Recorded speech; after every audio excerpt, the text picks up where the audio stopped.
একটা পুরো এম্পায়ার গড়ে তুলেছেন। এরকম হাজারো লোক রয়েছে যাদের কাছে 2 টাকাও ছিল না, কিন্তু মরার আগে এম্পায়ার অর্থাৎ সাম্রাজ্য গড়ে তুলেছেন। তারাও জীবনে অনেকবার হেরেছেন, কিন্তু তারা জানেন তারা কি চায়। তাই তারা হারটাকে বুড়ো আঙুল দেখিয়ে আজ সফলতা অর্জন করেছেন। তাহলে নিজেকে জিজ্ঞাসা করুন, প্রশ্ন করুন, আমি কেন পারবো না? একটা বড় কথা নয়, আপনি গরিব হন বা ধনী হন, আপনি কোন সমাজ থেকে এসেছেন, কোন পরিবার থেকে এসেছেন, আপনি লেখাপড়া জানেন কি না, আপনার কাছে টাকা পয়সা আছে কি না, সেটা কোনো কথা নয়। সবথেকে বড় একটা জিনিস জরুরি, আপনি এবং আপনার নিজের উপর ভরসা। নিজেকে নিজেই সাহস যোগান, প্রশ্ন করুন, এনিথিং ইজ পসিবল, সব কিছুই সম্ভব। আমার কাছে কোনো পয়সা নেই, বিজনেস ব্যাকগ্রাউন্ড নেই, ফ্যামিলির সাপোর্ট নেই, সব কিছু আমাদের বাহানা। আমরা আমাদের নিজেদের লিমিটটাকে নিজেরাই বানিয়েছি আমাদের মনে। আপনি যদি মেনে নেন যে এই কাজটা আমার দ্বারা সম্ভব নয়, তাহলে পৃথিবীর সমস্ত মোটিভেটর আসুক না কেন, তারা আপনার দ্বারা সেই কাজ করানো সম্ভব হবে না। আর যদি আপনি মেনে নেন আমি সব কিছুই করতে পারবো, আমাকে পারতেই হবে, anything is possible for me, তাহলে দুনিয়ার সমস্ত ভয় আপনার থেকে পালিয়ে যাবে। আর যদি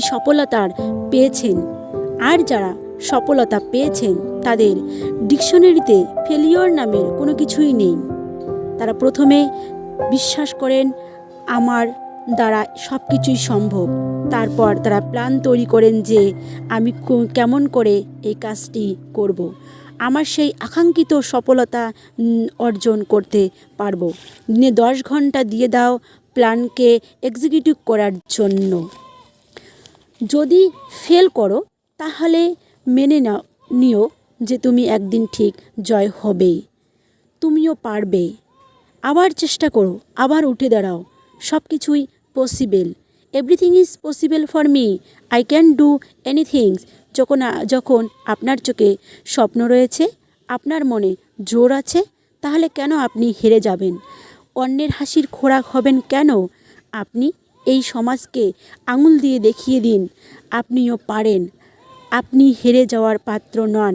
শুরু করো সেই কাজ যেটা আপনি মন থেকে করতে চান, এবং দেখো আপনি এই একদিন অর্ডিনারি থেকে লিজেন্ড হয়ে যাবেন।